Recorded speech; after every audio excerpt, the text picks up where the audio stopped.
Thank you very much for that, mate. As we have got, ladies and gentlemen, spawning in the bottom right-hand corner, our player representing Team Dignitas. The scores are tied at 1-1. The winner of this game goes 5-0 and wins their group outright. Can this gentleman do it? We have, ladies and gentlemen, Tefel. And his opponent, who has been in imperious form all weekend so far, the Red Terran in the top left-hand corner, representing Mouse Sports, showing up here, casually stomping on absolutely everyone. He is one game away as well from a 5-0. Will he do it? It's HeroMarine. Okay, I'm starting to see a pattern here. Okay. Group A, Snoot first, plays Zerg, plays for Team Liquid. Okay. Group B, TLO first, plays Zerg, plays for Team Liquid. Group D, Reds. Yep. I don't think he can only get first here. Plays Zerg, plays for Team Liquid. Yep. We might have another Zerg here taking first place in Group C, and he does not play for Team Liquid. Oh, but he's Zerg as well. That's controversial right there. The Team Liquid Zergs taking over here at iSeries. That's fantastic, actually. 3 Team Liquid Zergs making it all the way through to the quarterfinals, directly seated in there. 3 out of 8 of those top 8 spots guaranteed to go to these Team Liquid players. They've been playing really well, and I was talking to TLO, and he was telling me that him, Snoot, and Red, they talk a lot. They talk strategies. They cheer for each other, and it really helps to have your teammates at an event like this. Well, of course, you remember the LGIEM. Yes. Similar situation possibly here with the Team Liquid Zergs. But I'm pretty sure even if they didn't talk to each other, they would have done really well. But yeah, it did help at some points with MVP talking build orders with Yoda and everything. Yeah, for sure. But yeah, you're absolutely right here. Will Tefel make it 4-4 Zergs, taking top position? That's actually not going to bode very well for everyone who's saying Zerg are by far the weakest race in HOTS. They seem to be doing very well at the moment. Yep, and HeroMarine is going to for the exact same build here again. The very quick command center, the barracks. He's going for a refinery behind this. So if we remember what he did, I mean, he goes for the factory, 4 Hellions before mines. Yeah. A pretty quick third command center, an eBay, and then he just tries to secure a third, and he goes into bioplay. It needs to be extra mindful. Of course, last time around we did see a couple of Hellions lose themselves. You don't really want to be doing that in the early game. They need to exert a lot more map control. The openness of this space, actually, once Tefel gets speed, is not going to help that very much at all, because it's just easier to get a surround on the Hellions. He ideally wants like small, choky, pointy kind of places. And it was because of Tefel's crit spread as well. His crit spread was it was phenomenal. Good. And this time, if HeroMarine tries to play with the top right hand, the middle right hand side actually, Watchtower, and he tries to push from there or take control of this Watchtower all the time with Hellions. He might be able to do some damage from there, as he would deny vision to his opponents. Yeah, that's very possible indeed. Keeping hold of those Watchtowers when you want to come in with a drop or something similar, very, very important.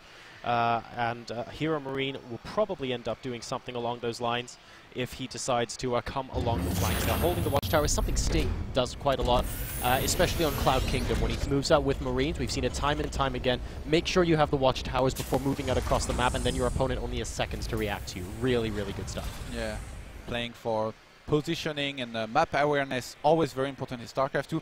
The Watchtowers on this map, they are a little bit different than on other maps because it's only cross. So if you take both of those, you should be able to see your opponent coming by ground.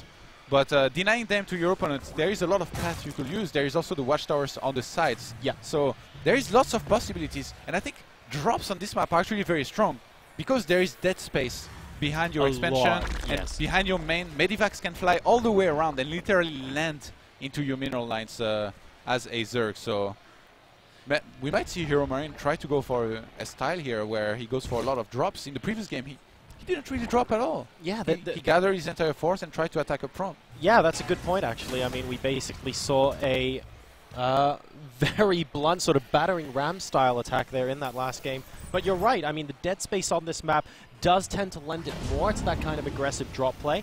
Will HeroMarine have something specifically tailored for this? I'm not really sure, because he did go for the exact same build. It feels like he's been doing it automatically, so I'm not sure he's making special considerations just for this map. Yeah, good point. Tefel is going for the lair. He's made a Roach Warren as well as an Evolution Chamber just before starting his lair. Yep. And the first 2 Hellions are going to claim the bottom Watchtower for the moment, as we have 2 more Hellions on the way. Steam Pack started, +1 started. Exactly the same build for HeroMarine so far in this game. And nice crit spread again. He started this so early that even though Hellions get there very early on, the crit spread able to evolve throughout time early on in the game. And when Hellion sneaked into the main of Tefel here for a moment, he was able to see the lair started, he didn't spot the second gas, but he saw the two gases by the expansion. So possibilities-wise, HeroMarine knows what could come his way. Yeah, it's and the creep spread as well now really starting to ramp up from Tefel. 5 active creep tumors and a couple of queens out ready to lay more a little bit later on. Evo chamber going down at the natural expansion as well. Second one to be able to get those double upgrades, and we have Glio with Constitution coming out of that Roach Warren. So like you mentioned, Todd, potential aggression coming out of Tefel here, and HeroMarine might very well smell it. Strengthening his wall off at his natural straight away. Tefel finally going for the third here. He's adding on an additional evolution chamber. I like how he's dropping creep between his bases to basically link the creep without adding on extra creep tumors, because he has made extra queen, only actually 2, but he wants to creep spread as much as possible. He wants to see everything there is to see on the map. He wants to see his opponent headed his way, and HeroMarine is actually gone for dual eBay in his main here, so he's gonna be upgrading very heavily. He has 2 more barracks on the way. We might see a huge push with maybe 2-1 here.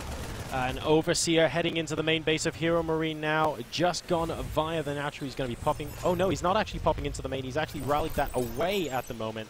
So he's seen most of the stuff going on in the main anyway, aside from an armory going down. Nothing too much that he hasn't seen. 1-1 is about to complete for HeroMarine. Those Hellions, this game doing a reasonable job there, just keeping that watchtower. Of course, last time we actually saw him lose a couple of them early on, but this time he's using them actively to keep map vision. Be nice to see him maybe try and pick off a couple of creep tumors, but always hard when roaches are on the field and there are queens there. And Tefel again going for the infestation pit very early on here. I think we might see infestors into ultras again.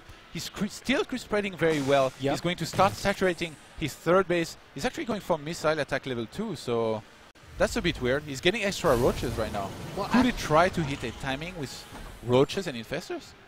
The thing is, the infestors worked so well for him last game. I don't think anyone can deny how good the fungal growths were from Tefel. So maybe he looked at that in the last game and went, actually, that worked really well for me. I'm just going to go and do it again and see if he can react to it. But the ultras and infestors, they basically completed each other. They work together very well. Do you think the roaches and infestors might be able to do the same? I mean, he did get roaches before, but I'm not sure whether or not he got missile attack level 2. It's a little bit of a trade-off. So it'll take the ultras and infestors definitely work better together, but because he can max faster on roaches, a roach infestor attack might be able to hit faster, and maybe that's what he'll be banking on this game around. And we could still see an ultras transition come out of Tefel there, definitely. And Tefel is actually a little bit paranoid on this map. He's made 2 spores in his main. Wow. He thinks he might get dropped, but I mean, on such a huge overlay inside of your main, HeroMarine, even if he was to drop, he wouldn't fly into the spores. He would drop in a corner and then steam his units, get in there. And he could fly past the spore anyway with boost and drop on the other side of them if he absolutely had to. So, interesting choice there. I completely agree with those spores in the main. Very odd. HeroMarine is upgrading to infantry weapons and armor right now. He's getting level 1 vehicle weapons. I think we might have a big timing. A swarm host coming out here from Tefel, so this is going to be his change up in play. He's got primarily roaches and lings at the moment with infestors, and swarm hosts are going to be added into the mix. We also have enduring locusts. I actually think this is the first game I've seen all tournament long in any matchup involving Zerg where I've seen swarm hosts. I've seen some before, but I thought that swarm hosts would be good against mech, but against bio, he spotted that this is bio. So maybe he plans something with the locust and fungals in support. Yeah, maybe. Of course, the ultimate free army, Infestor, Swarm Host, Broodlord. I'm not sure how good that would actually be in this situation. Potential to spawn endless amounts of free units here. The thing is, Tefel, he went very quickly for the level 2 missile attack. Yes. And Swarm Host, Locust, they do benefit out of this. Definitely. Infested Terran do not anymore. And actually, HeroMarine is going to hit a big 2-1 timing here. He has a huge army, but Tefel has more. Oh no, and the Swarm Hosts are walking straight into this. The siege tanks are sieging up. A Swarm Host immediately goes down, and lots of fantastic shots by those tanks on the Zerglings. Very, very indecisive there from Tefel, but he definitely has to pull back. One Marine got caught by the one fungal that Tefel just used. Very unfortunate one, man. Yeah, definitely very sad. We all weep for the Marine. And yeah, we have a Medivac in position at the bottom of the map here. It was about ready to drop into the force base of Tefel. I'm actually surprised that HeroMarine goes through there. Why doesn't he go through the right-hand side and claim the tower? Man, I really want to see somebody do this, man. Yeah, the left and right towers seem to be a little bit neglected on this map, don't they? Everyone seems to be going around the center, of course. Right, taking the tower before a drop comes in or something like that definitely feels like a great thing to do. But at the same time, even defending players, we don't see taking those towers very often. So if a drop was to fly past, it's not like Tefel would see it anyway. So maybe that's the reason that the players aren't contesting it right now. All right. You know, Tefel right now, he's only making army. He's about maxed. He's going to be maxed in a second. He's on 114 army supply. Yeah. HeroMarine is on 97 army supply. So if there was to be a fight with those infestors having so much energy, Tefel is definitely going to be able to take it. But I mean, HeroMarine, his army is only Marines, a couple more, 2 Maulers only actually in the middle of the map, and 4 tanks. So he's missing a lot of his army that's basically being made right now or rallied into his 3rd base. So Tefel is going to have a very good shot at killing this army. And behind this, HeroMarine, he's already started the Force Command Center, but if Tefel was able to delay this again like he did before, he might be in a great position. But remember, he's not taking to Ultras yet in this game. So he hasn't even started a Hive. Yeah, actually, that's a really good point. He's definitely going for something completely different. We had those Infestors pop out along with a lot of the Roaches, and then we're backing them out with Swarm Hosts as well. So he's not looking to go for Hive and Ultras. Of course, that would be significantly more gas than he currently has. What are we likely to see, though, when the game is about to be unpaused? We have both armies kind of either side of the donut there in the middle of the map, if you will. And we can see that HeroMarine is on the verge of moving towards Tefel's base. Now, we saw Tefel, once the tanks were sieged up, he couldn't really go in for a direct head-to-head engagement with the current army. But he also has to pull back to try and defend against HeroMarine. He didn't want to, but I think he could have, because he just has so much army. Like, his entire army is in the middle of the map right now, 114. HeroMarine, he has 97 army supply, but only a small portion, not a small portion, most of his army is in the middle of the map, but he's missing a bunch of his army. So Tefel is just that far ahead on supply that he can flank this army. It will be better than waiting and let HeroMarine regroup. And also, he has a lot of fungals. I mean, yeah, it's the fungals, really. You want to be able to get those off without angering the siege tanks, if possible. And it looks like we have... Okay, Tefel... Right, he was spamming with dots on the screen there. He was just double checking. It looks like everything is fine now. Just double checking for lag. I think someone was spamming him or like sending him private messages or something. That's sorted now, and the players are getting ready to go. And here we go, guys. We've resumed. We're going to head back into Star Station. The drop is going to be popping down in the middle base. Don't forget that medevac in the bottom left just now. HeroMarine is scanning the middle of the map. He sees his tanks. He's going to cover them right now. He knows that the Zerg player is going to have to pull back and defend against this medevac drop. He's not pulling back. The hatch is going to go down. Yeah, I think there is always going to be some hesitation here out of somebody who's getting attacked in 2 places, because you have to decide whether you pull back or go for it. And Tefel, he's done a little bit of both, and he's left these Swarm Hosts by themselves, but those nice fungals are going to cover them pretty nicely here. That came so close. The Swarm Host were this close to dying there. Tefel getting back just in the nick of time. Another scan going down, taking out Creep Tumors. HeroMarine currently a 155 supply versus the max out of Tefel, sending some Locust into the center of the map, trying to get some kills on you. Getting a Siege Tank, very, very nice. The second Siege Tank might go down here, so those Locusts doing great job. Third Siege Tank goes down as well. Great stuff there from Tefel. Tefel is still maxed. He might go for a big flank here in the middle as HeroMarine is finally pulling back. He's killed all of Creep Tumors, so Tefel has no vision right now. He does not know that the Terran... He was actually going for the fight here. And he's going to see that the Terran player, he's left the premises. He's gone back home. Actually, no, he's not going back home.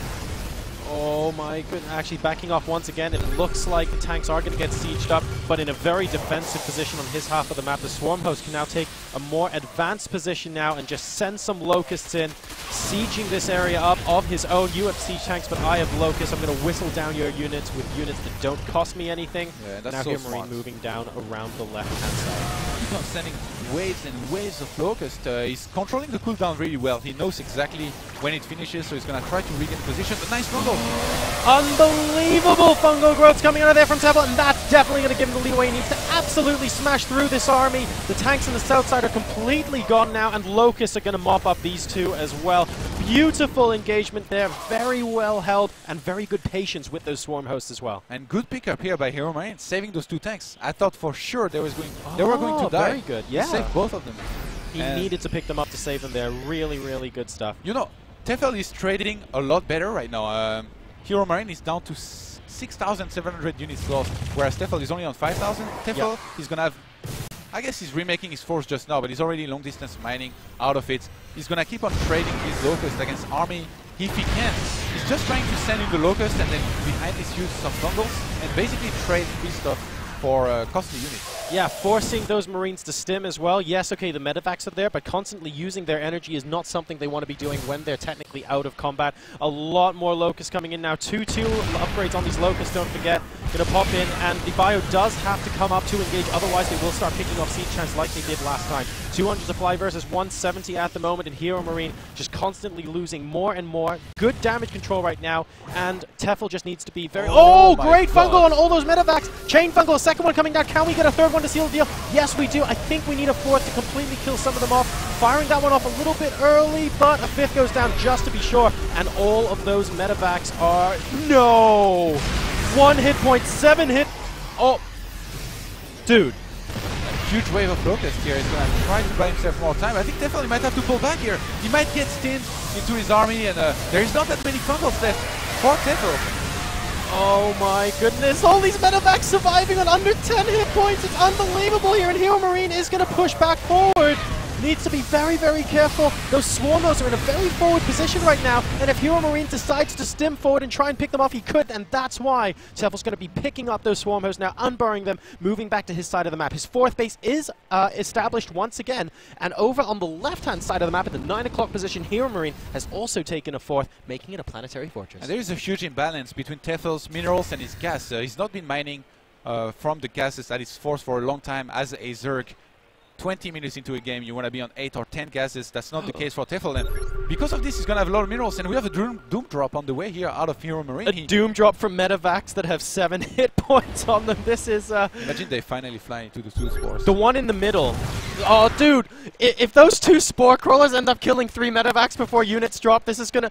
He's gonna fly past at least one of the spore crawlers, and the medevacs with under 10 hit points are towards the Zerg player. Oh my god, it's gonna happen! One medevac goes down, but the second one with high hit points does get taken out. Wow. Didn't quite manage to get medevacs numbers 2 and 3 here, and the doom drop is commencing inside the main base. Tefel with his entire army out of position. He has to try and go for some sort of trade, but he needs to be very careful not to put the swarm host in range of the siege tanks. Those fall here in Tefel's man. He has to defend against this drop, but there's just so much right now. He's remaking infestors behind this. He needs Zerglings. He's on 171 supply. He lost his pool. He cannot make Zerglings. Oh. He's not even remaking the pool. He can only make roaches right now. There are too many tanks here, even with all the Locusts. Look, we have 10 siege tanks. I think we're going to see HeroMarine 1A into this army, and Tefel has thrown this away. Oh my goodness, 120 supply versus 190, and his main army is about to get taken out. HeroMarine is going to win this game. The HeroMarine got a crazy amount of tanks. I was actually talking to Ghost User about why are Swarmos not that good versus Terran. He was telling me that once Terran has a good enough tank count, it's just not going to work. And I mean, Tefel is losing all of his infestors in the middle of the map right now. GG.